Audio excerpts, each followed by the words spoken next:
CBC,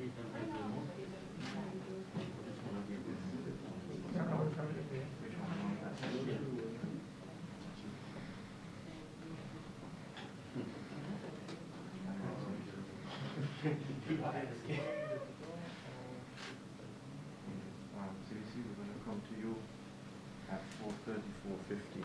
Okay? 20, which is...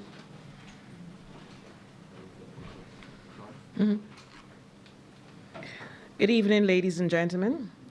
Welcome to the press briefing by the Honorable Santia Bradshaw, Minister of Education in the Ministry of Education, Technological and Vocational Training.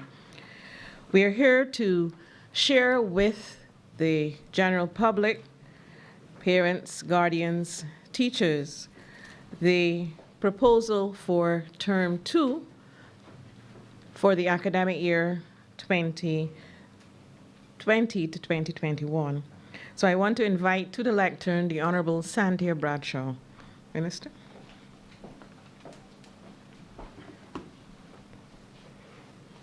Pleasant good evening to everyone. First of all, let me wish you all season's greetings. I hope everyone has enjoyed the holiday season, and we're all looking forward certainly to 2021.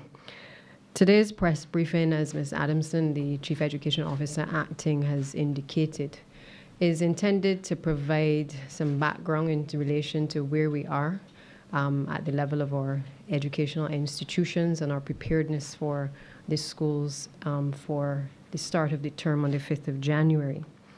As you know, our teachers will be going back into school on the 4th to prepare through their management meetings, and also the students will be returning on the 5th of January. Over the past few months, government has sought to safeguard the health and the well-being of every local and visitor to this island. And of paramount importance to us has been securing and maintaining the safety of our students, teachers, and ancillary staff throughout the education system. We've also sought to protect the importance of learning, recognizing the benefit that lies in teaching, especially face-to-face instruction, and the harm that can come to our students from its withdrawal. Almost all of the studies that have been conducted to date, whether here or outside of Barbados, reaffirm that COVID-19 could erase important gains that we've made in education. And our collective mission must certainly be to ensure that we preserve what we have while at the same time preparing for what lies ahead after the COVID-19 pandemic is over. Our response in the Ministry of Education to this pandemic has and continues to be led by the science and the advice of the public health officials in the Ministry of Health and Wellness, the COVID-19 Monitoring Unit, as well as our international partners, the Pan American Health Organization, the World Health Organization, and of course, UNICEF. Based on the clarity and the strength of the advice at times, we've had inevitably to make some judgments on the best way forward for Barbados's education system, balancing all the relevant factors, whether it's the number of cases, the risk of community transmission, access to devices, Wi-Fi and connectivity. And our overall mission has always been and will continue to be to ensure that no child is left behind in our educational system, pandemic or no pandemic. Sometimes it's easy to lose sight of how far we have come when we allow our fears to get the better of us. And I know that as many of you would have woken up to news over the course of the last few days of, in many of our source markets, hearing stories about new strains of this particular virus, I know that there's a lot of anxiety as it relates to how do we proceed as a country. I want to say at the outset that obviously, I sit on the cabinet subcommittee. I know that the persons within the Ministry of Health and Wellness have been working tirelessly to be able to contain the virus here in Barbados. Even when we have had within education our own challenges at one of our secondary schools, the response that was provided by the Ministry of Health and Wellness was certainly, exemplary in terms of being able to offer the necessary support and guidance when we suspected cases of the COVID-19 amongst our school children. And so it gives me a certain level of confidence that where we are today, we could not be there if we did not have the relevant health personnel to be able to provide the necessary support and guidance to us and to be able to ensure that we are all safe. When we reflect on where we have come from, immediately, as we make certain judgments, we had to make a determination early on whether we continued school in the early period of the March time frame when we had the first cases of COVID. And we were placed in a situation where we had to make some decisions as it related to whether we would shut down the schools. And we didn't hesitate. We did so because we knew at that time that we didn't have sufficient information on which to do anything different. Fortunately, after that, we moved to emergency response teaching.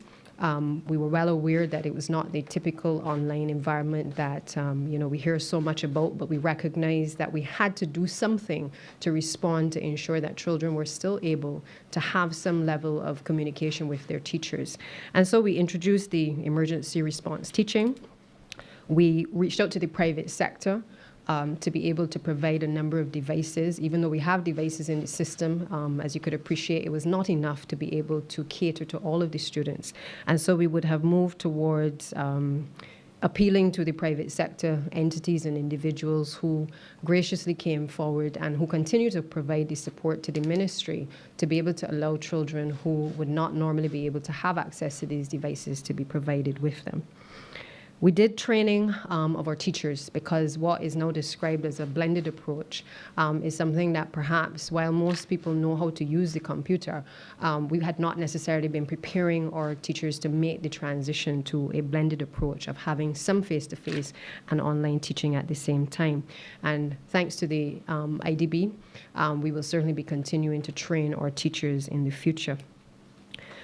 One of the things that we have benefited from over the last couple of months, and I've just come out of a meeting with the Cabinet Subcommittee and also the stakeholders in education or various union leaders and Ministry of Health officials.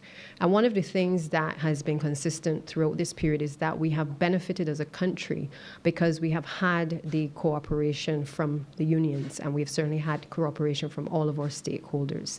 We've had extensive consultations with the principals. As you know, at the end of last term, I met with the teachers as well, and I even had the opportunity to engage with students to be able to get a sense from them as to how COVID-19 was impacting them, and really what would they like to see us do differently if we had the opportunity to do so. We have been really fortunate as a country to have the level of interaction and engagement with our various stakeholders who have helped to influence not only our return to school when we had the students going back for the 11 plus, but certainly at the beginning of term one, where because of the interventions made by the various representatives of the various stakeholder bodies, we were able to put on the table some proposals to ensure that both teachers, students, and certainly administrators across the schools felt comfortable coming back into the school environment. And today I can say that having come out of the meeting with the respective entities over the course of the past few days and certainly weeks, I remain very humbled by the fact that when our back is against the wall as a country, many of our stakeholders rise to the occasion to put aside differences and to be able to do what is in the best interest of the country. I say that because while the ministry may have a vision for how we would like to see school unfolding, it is important that, whether it's the criticisms or, the concerns are expressed so that we can better shape the way forward to be able to return children into the school environment. So last term, we found ourselves in a situation where we gave the opportunity to a number of our principals to be able to look at various options as to how to return students to the school environment. And we did so because we recognized that obviously no school is the same. No school plant is the same size. We have different students performing at different levels. And it was important for the first time, I think in the history of this ministry certainly, that we engage with our principals and management of various institutions along with our education officers, and we shared with them the different models that were being proposed by the international organizations. And many of them determine for themselves, after consultation with their staff, how best school could return to normalcy for term 1. As a consequence, we had a number of students who were able to return face-to-face. We also had some variances at some other institutions where some students were able to return to school 3 days a week, 2 days online. There were some where there was 1 week on, 1 week off. We also had one instance where we had one school at the secondary level which was able to put in place the shift system as well. So depending on which institution it was, we were able to kind of test exactly what model would actually work for our particular institutions. And let me just say that I know that there have been some concerns by parents as it relates to the amount of time that students might have been home, or in some cases the distractions that would have presented themselves for students who ordinarily would not be able to focus on their studies without being in the classroom environment. And we've taken all of that into account. Particularly because many students would have said to us that they really wanted to get back into a face-to-face and as normal as an environment as they could possibly get. You know, when I use the word normal, I want to just reiterate that we're not talking of the old norm, but we're talking about a new normal in our society where we obviously have to be wearing masks, we have to be physical distancing, and certainly we have to be sanitizing as well. And so the new norm for students was one where even if they had to adhere to these protocols, many of them wanted to at least be given the opportunity with all of the safety protocols in place to be able to return to the school environment. When we discussed with the teachers, it was the same thing. There was a call for making sure that things were safe in the school environment, but equally making sure as well that students, particularly who were exhibiting a lot of social and emotional behaviors and finding difficulty trying to adjust to this new norm, that they were given the opportunity to be able to come back to school. So after all of our extensive discussions, we would have met with the Ministry of Health and Wellness and officials from the COVID monitoring unit. And I'm pleased to say that there is overall consensus amongst the stakeholders that we have to move in the direction of being able to allow our students to return to the classroom environment fully. Of course, on the 5th of January, it will not mean that every single student will return to the classroom, one time. But what it does mean is that we will be working over the course of the next few weeks with the COVID monitoring unit to be able to gradually return students to the classroom. We have prioritized a number of students, primarily the special needs students, who I think many of you are well aware, more than any of the other students, have particular challenges, not having the same routine that they're accustomed to. And so we are working with the various special needs institutions and the special units to ensure that those students can return to normalcy in the school environment over the course of the next couple of weeks. We're also prioritizing our 11+ students, all the students who are sitting the common entrance examination, because we recognize that in normal times, students are very anxious about the examination. I think parents are anxious, teachers are anxious, the general public becomes very anxious about this examination.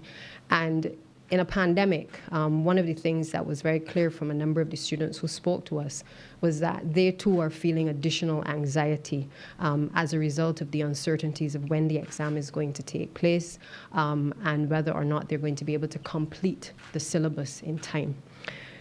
We did a poll of a number of our Class 4 teachers because at the primary level, because we recognized that to move forward, we needed to be fully apprised of where they were in the syllabus, fully apprised of how they felt about the fact that perhaps about 80% of the students were being able to do face-to-face in term 1. but also that we wanted to make sure that there was no child that felt, or parent that felt, that the students would be at a particular disadvantage as a result of not being able to have full face-to-face.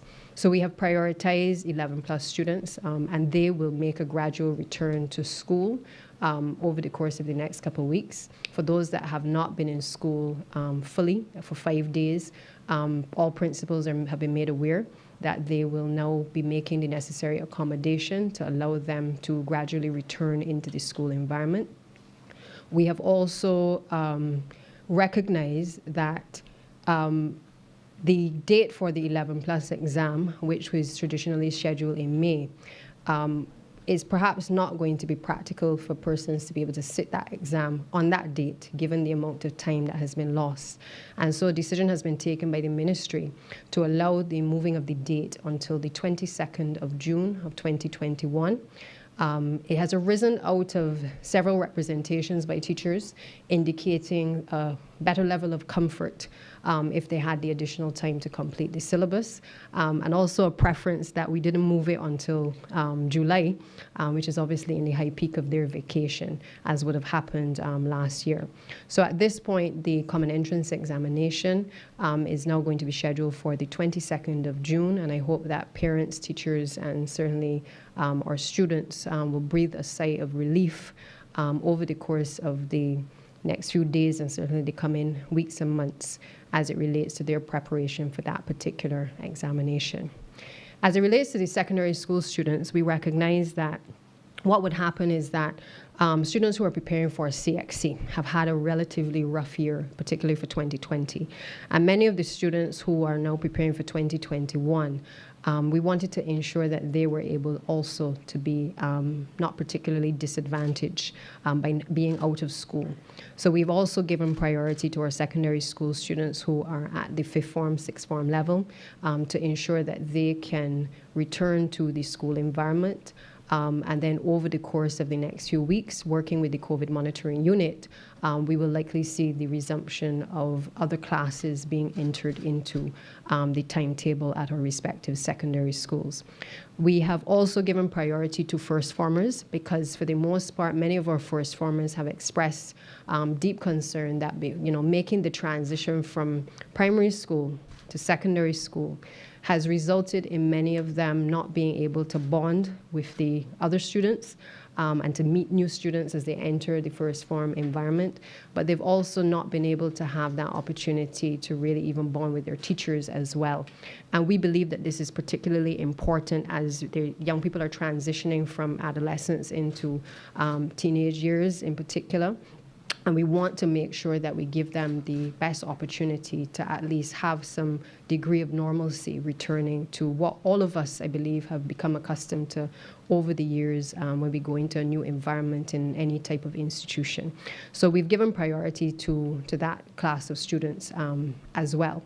So coming on the 5th of January, the intention is that the status quo remains the same. Essentially, if you have been attending school on Tuesdays at the end of last term, you will continue to attend on Tuesday.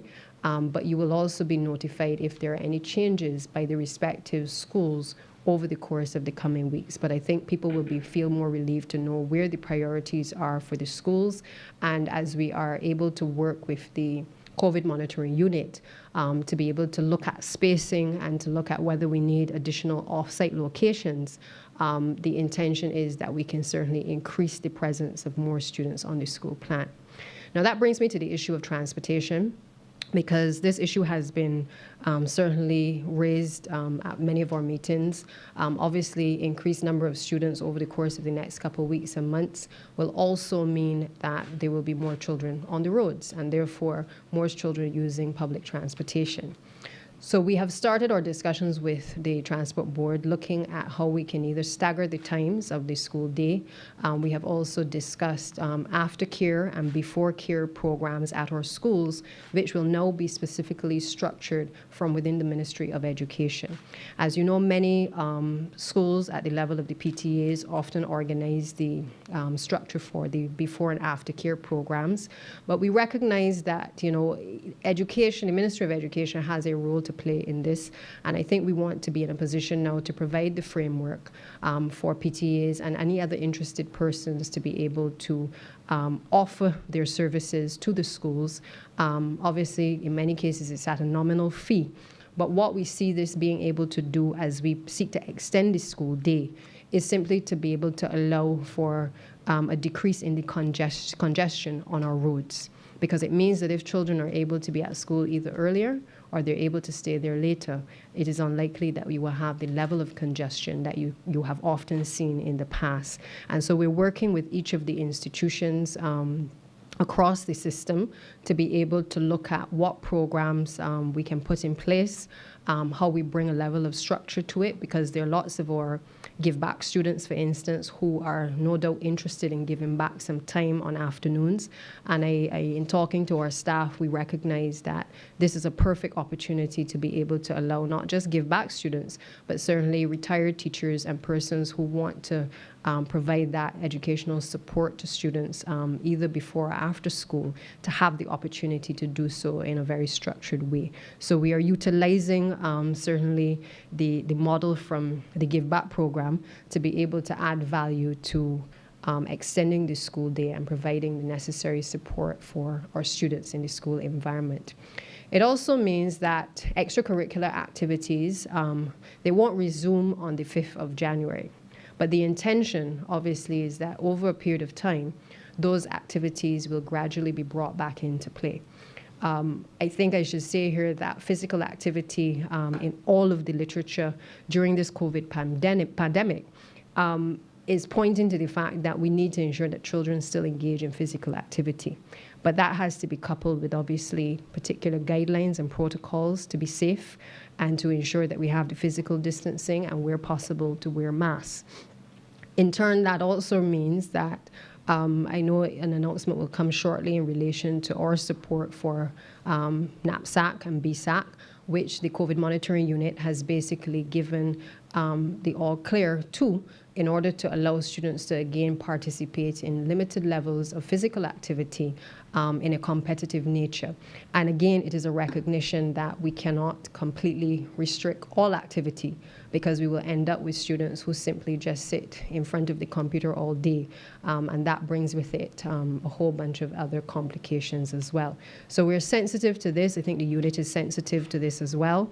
And we would have had last year a number of our physical education teachers weighing in on protocols that were approved by the COVID monitoring unit, for which we now want to ensure that over the course of the next few weeks and months that we can certainly see more of that happening within our school plans.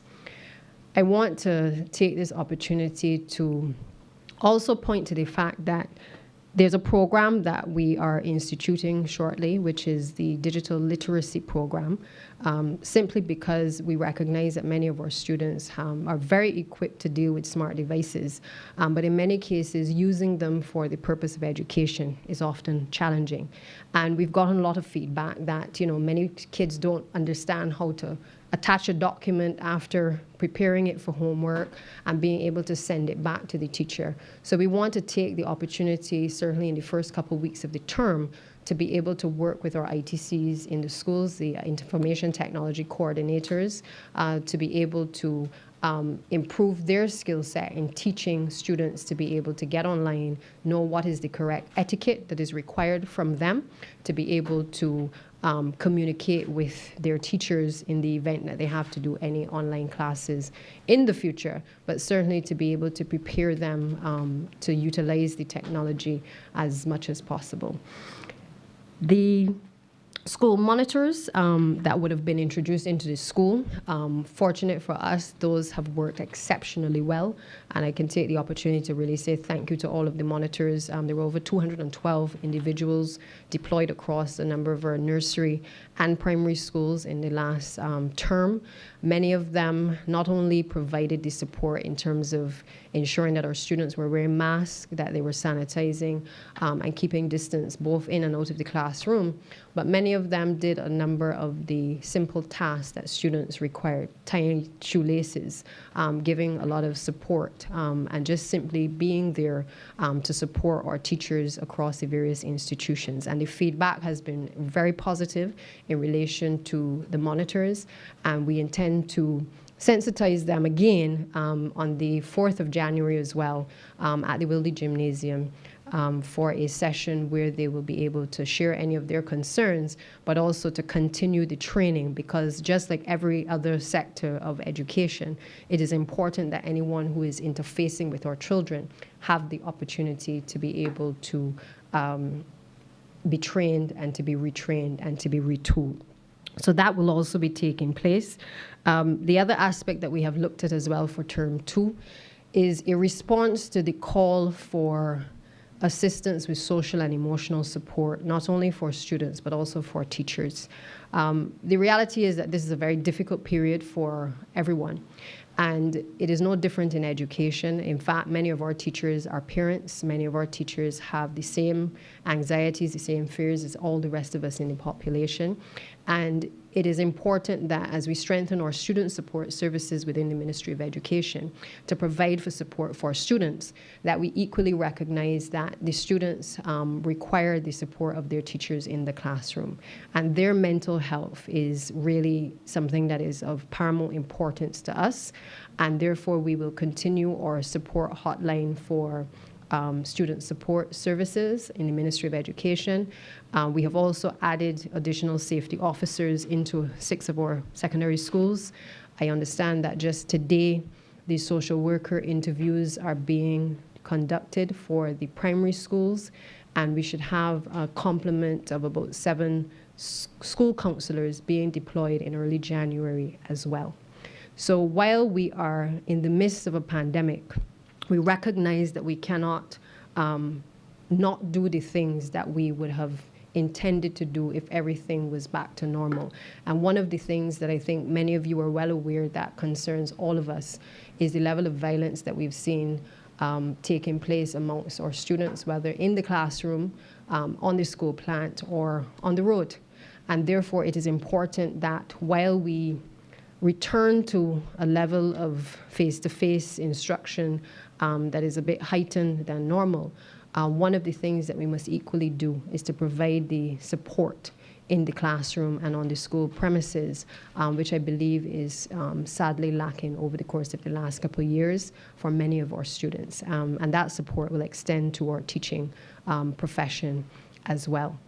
So I'm hopeful that as we have sought the input of all of the various stakeholders in our discussions and our deliberations, that while we cannot address every single issue that can possibly arise, because there's no precedent for COVID-19 that any of us can follow, I'm hopeful that given that we have spoken extensively to all of the stakeholders, we've taken into account all of the concerns as best as we could, and in setting up our committees, we have looked to include all of the various stakeholders to be able to continue to help us in the Ministry of Education to monitor what is happening in the classroom environment. So Mr. Glenn Price, who is the Deputy Chief Education Officer, he is going to head a team comprising of the various stakeholders, which is going to be reviewing and monitoring each of the schools across the island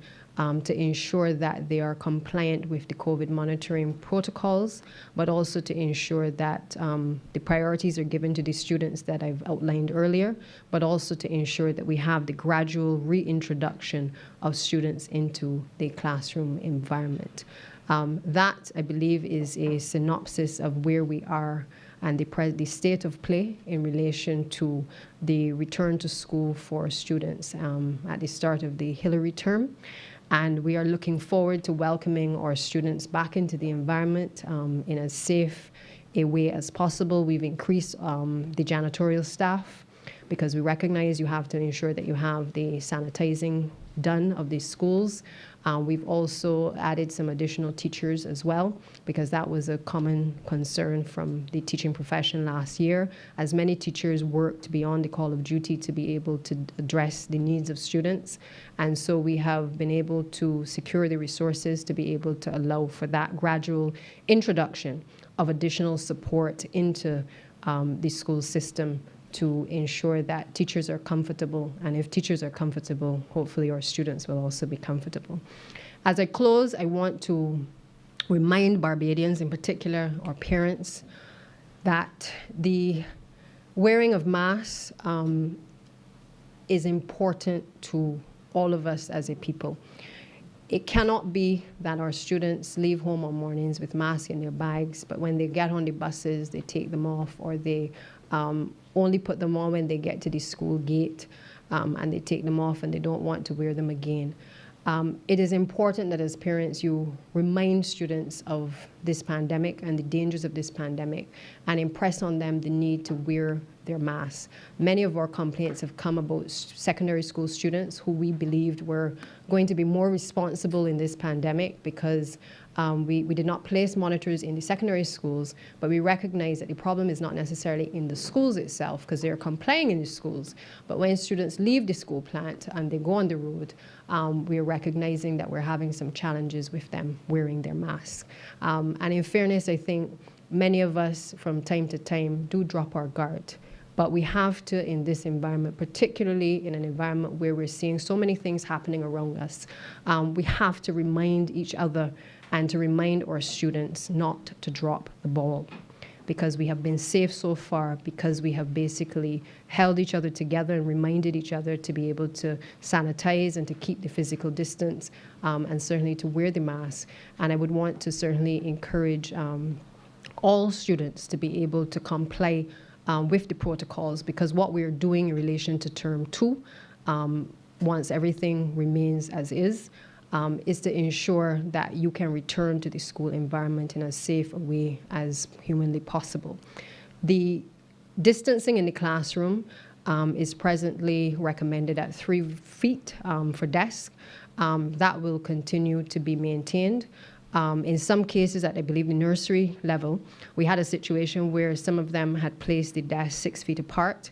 And I know Ms. Adamson and the team have been working with them to be able to allow more students to be able to come back into the classroom environment, because they've agreed to the 3-foot rule.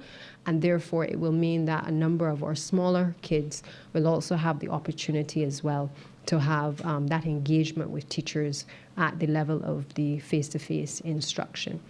Over the course of the next few weeks as well, we are hopeful that we will have the devices coming into the island. The reality is that, Kenya is not Trinidad, and therefore all of the contractual arrangements are being put in place in order to be able to get the 21,000 devices into the country. We recognize that while we are waiting on devices, Barbados' education cannot be on standstill. And therefore, our intention is to continue to prepare our teachers as best as we can, using all the available resources, both locally through the Urdeston Teachers Training College, but also through our partners in Finland as well, who has an excellent model for education and certainly education reform, to be able to work with our teachers to prepare them for not just an online approach to learning, but certainly to other models of teaching students differently over the course of the next couple of years. So technology is here to stay. I hope that COVID is not here to stay, but certainly we have to prepare for life after COVID-19, and that certainly from the Ministry of Education, that is what we intend to do. So at this point, I will open the floor to questions from the press. Minister? Mm-hmm.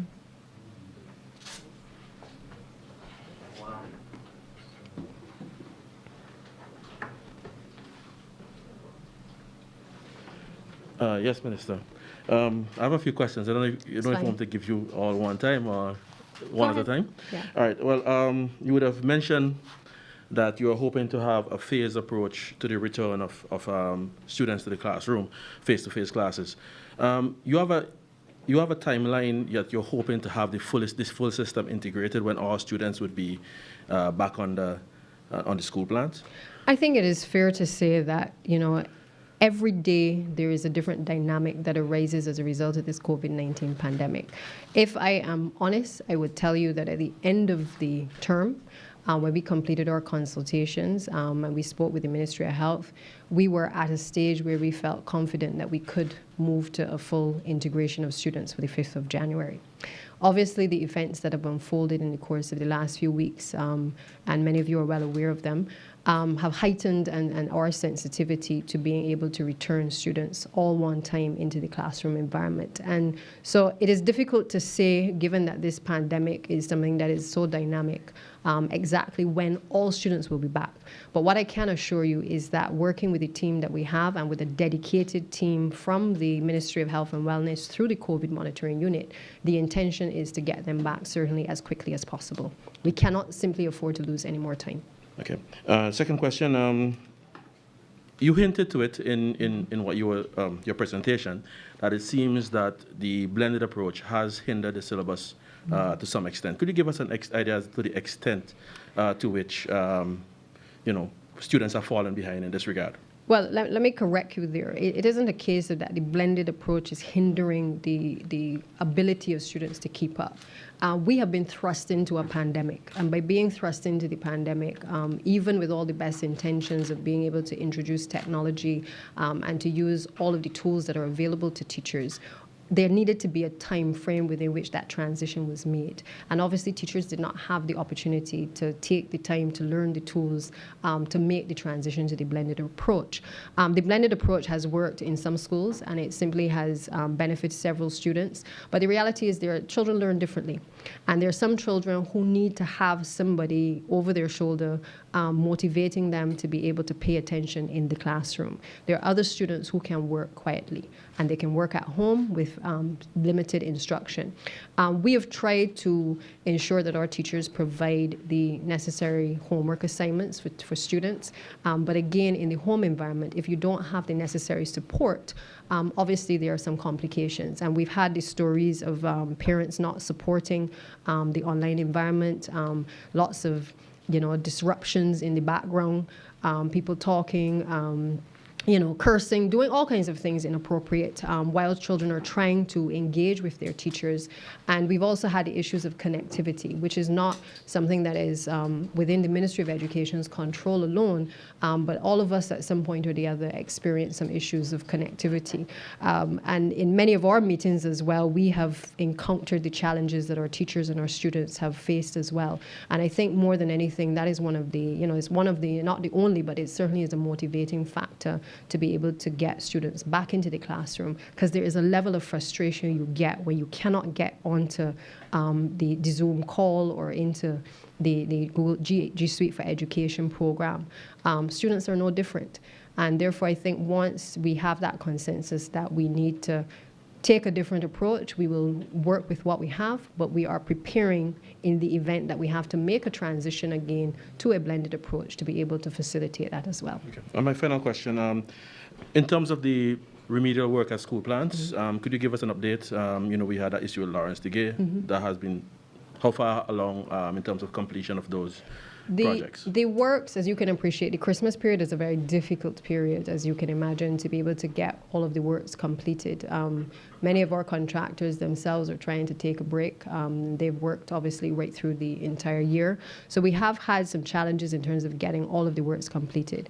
But what we've been able to do is to ensure that we have all the scopes done. We have all the quotations, we've secured the funds, and some of the works have actually started on the respective school plans. So Lawrence Digay, I believe Mr. Miller can speak to that more, but the work has actually commenced at the plant, and we're working through the next couple of days to try to rectify a number of the problems that would have been highlighted in the press, certainly. Sorry, I know I said that was the last one, but you just just quickly, could you tell me then, would Lawrence Digay be reopening on?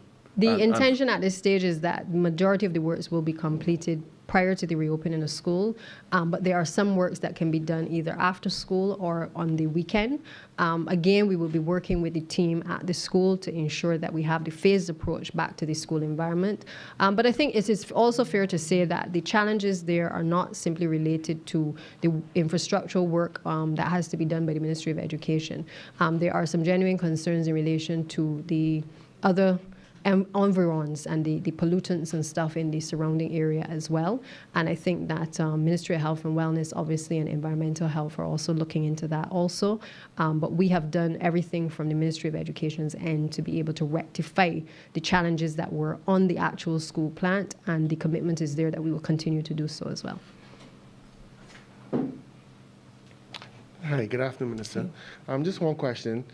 Has there been any consultation between government and CXC as relates to the possible pushing back of the date of those exams? You spoke about pushing back the common entrance. We're just wondering if there was any discussions regarding the CXC. Right. So CXC has been meeting not only with the local registrar, but they've been meeting with the Ministry of Education across the various countries across the region. One of the things that has been proposed is a number of options available to the region in relation to 2021 and the sitting of the examination. What I sought to do was to seek the input, as I would have done with the 11+ change of the date, to allow the secondary teachers, along with the principals, to be able to weigh in on the proposals that are on the table. Because I believe that one of the benefits from so doing is that we have consensus on the way forward. And therefore, we have pretty much looked at what is the state of play in Barbados at this point in time within our schools. We want to know whether teachers are able to complete the syllabus, whether there are aspects of the syllabus that they will not be able to meet, whether they believe that the SPAs should be carried out in a different format for different subjects. And therefore, we want to be able to have full discussion, which I believe the recommendations have started to come in from the various schools. And it is my intention after to be able to meet with CXC, because we have to be able as a country to put our position to CXC from the persons who have to implement this system. And so I am hopeful that we will be in a position to speak to them very shortly once we've been able to go through the recommendations. Are there any questions?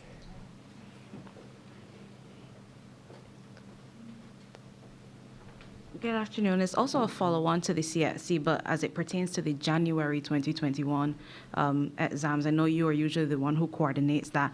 What are preparations like for those exams? I believe I'll ask Ms. Adamson to respond, but I think off the top, I believe that those are continuing as normal, correct? Yes, those are continuing as normal at this point in time. Well, given the protocols, are there any changes to venues or anything like that? None at this point. Okay. Any other questions? Well, let me take the opportunity to thank all of you from the media and certainly all who are watching online for participating in this briefing as it relates to the reopening of school for Term 2. Let me just reiterate that the status quo remains as it was from last semester, but the intention is that we will move towards a gradual reintroduction of students into the school system, prioritizing first and foremost, obviously, our smallest kids, as well as our special needs, and certainly students who are preparing for examinations, whether at the primary level and certainly at the secondary school level. Over the course of the next couple of months, obviously the intention is for us to be able to work with the COVID monitoring unit very closely with a dedicated team from that unit to help education to make the transition to our new norm. I won't say to a normal environment, but I will say to our new norm in education. And with that, I want to wish everyone a happy and certainly a blessed new year. It's been a difficult year, but out of all of the negative, I'm sure on the horizon is lots of positives. And I hope that as we reflect, we look at some of the things that we've been able to take away from 2020, especially the positive things, and that we are able to continue to work together, all stakeholders, to be able to get the best out of education. Thank you.